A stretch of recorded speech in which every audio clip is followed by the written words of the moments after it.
Hi, welcome to Andrew Buckle book review of the Lyle Price Guide, printed collectibles, lovely sort of books, absolutely brilliant, full of tons and tons of pages of, obviously you can see detective comics, but also many other things as well. This is by Tony Curtis, not the actor, and it's from Lyle. Now the book originally was priced $14.95 in 1994. There's about 448 pages. Well, I bought it for about £3.86, so it's gone down in price a bit.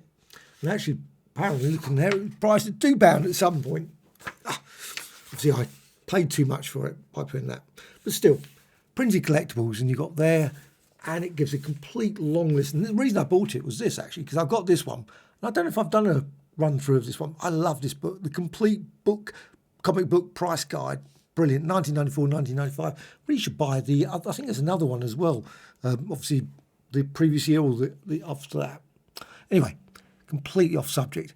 There you've got the contents, and you can see it's got birthday cards, booklets, bookmarks, and paperbacks, detective, science fiction, sensational, teenage gangs, paper money, personal and so on. The sort of things you find obviously in various collectors' markets, especially up in London. And I love going to those and just looking at postcards and things, quite fascinating, but certainly also just things like personal documents, always quite fascinating as well, just going through those.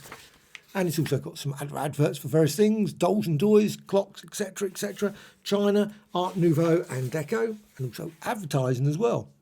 However, I don't think they brought out any more of these, which is really quite sad. I don't know why, maybe every 5 or 10 years or something, you'd think that they would bring out a book like this.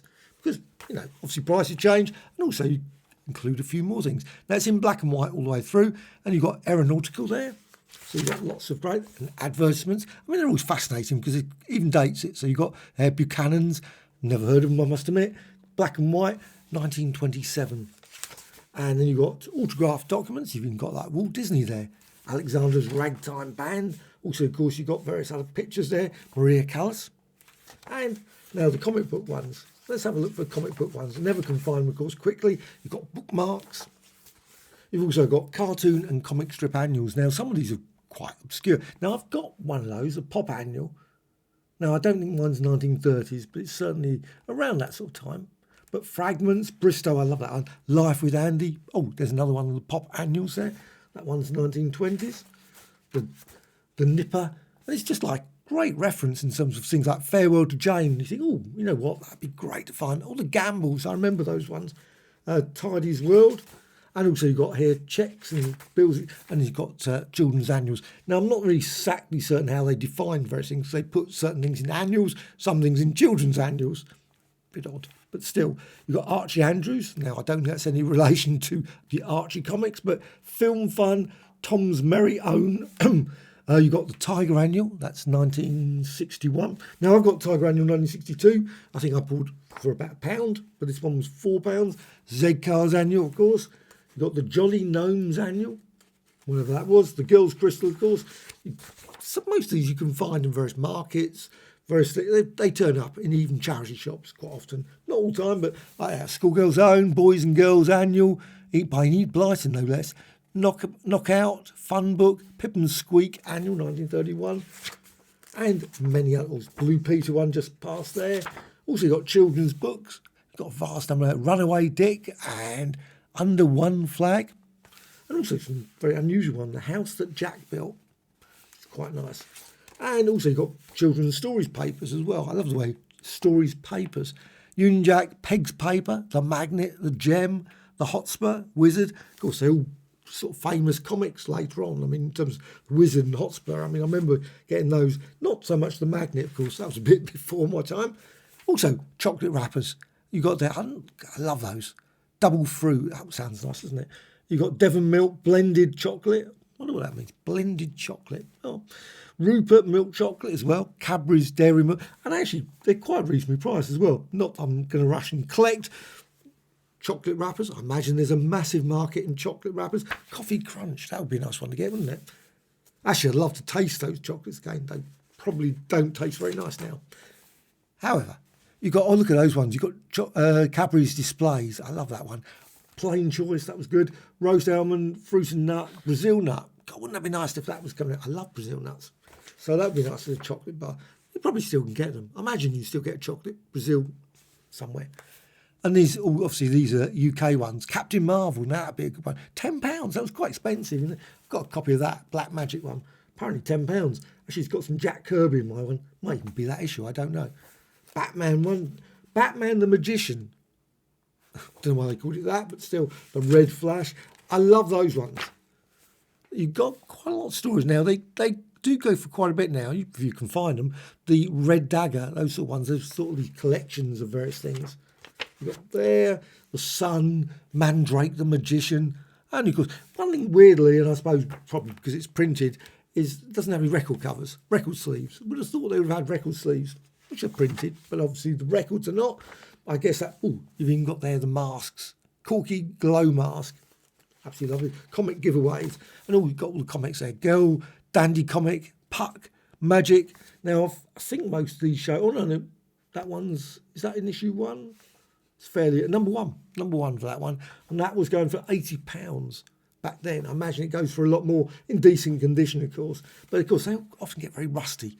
You always get the staples and things. I always like taking staples off because you just end up finding them everywhere afterwards. You don't want to step on one of those. Tiger, TV21, Buster, Eagle. I love that one. Mickey Mouse. Look at that. That must be a number one. Yeah, number one. £500 back then. I imagine that's even more now. The Dandy. I've got lots of old, lovely Dandy and Beano ones. 1944, £35. God, I bought mine for £1. I suspect that's nice condition though. Also, you've got cornflake ones as well. I love those ones. Rice Krispies. Shredded wheat. Rice Krispies again down there. Also the Squirrel confections. Clear gums. You've also got here crime and detective magazines. And film magazines as well. So all's good. Fireworks. Not particularly for me. Letterheads. You've got magazines inserts as well. Wherever that one was. And you've got more magazine. You've got the magazines. I love these magazines. Again, that one I saw earlier, Peg's Papers. So that comes under papers as well as in here in magazines. Country Life, I love old magazines. Punch, Play Pictorial, especially these sort of ones, Punch ones with all the cartoons. Basically early comic strips. Sphere. I had some copies of Sphere. Didn't really like Sphere. It was a very, very... It was an unusual magazine. Yeah. Anyway, London Pictorial, they go for quite a bit. Even they're £12. So you've got Picture Post, Private Eye, Laugh, This Is It. Loads of magazines I've never, ever, ever heard of or even seen copies of. But they're probably, like I say, at various marts. And you've got membership cards, paperbacks, the Sunmakers, also The Last, and the Time Traders, I Am Legend, classic, of course. And also photographs, and more photographs. Obviously, you've got Picasso there. £1,320, a reasonable price for a picture of Picasso. Why? Just get a book of it. No, anyway, obviously people love that sort of thing. But postcards, and of course other ones. Oh, postal strike. Strange. Okay, whatever that is. Public notices, railway materials, scraps. I mean, quite often you see scraps at markets as well. And they go for insane amounts of money, £5, £30. Christmas ones, of course, always go for soap powders. They're very popular. Those soap powders, the troubles you haven't piled up everywhere, I guess. The theatre program, trade catalogues, all these sorts of things. I would love to get some book catalogues. I've got some, but unfortunately they're very hard to find. You used to get them everywhere. Back in the 70s, you could pick up loads of them. Now, I love that magazine. Housewife, Women at Home, Women's Journal. They're just great. It's a wonderful snapshot of time. Obviously, there you've got Mother, Vogue. Now, Vogue, that's always expensive. £8 for that one, but Vogue is generally very expensive. So this book, I absolutely love. Like I said, it's all in black and white. It's still quite fascinating. Bit sort of like, obviously, the Overstreet Guide, all those sort of guides. Just fascinating snapshot of prices at that point of time. So Printed Collectables, really interesting little book. Now, obviously, it's not super comprehensive and it probably could have had a lot more than what's in here, but still a fascinating look at that particular time, obviously the 20th century.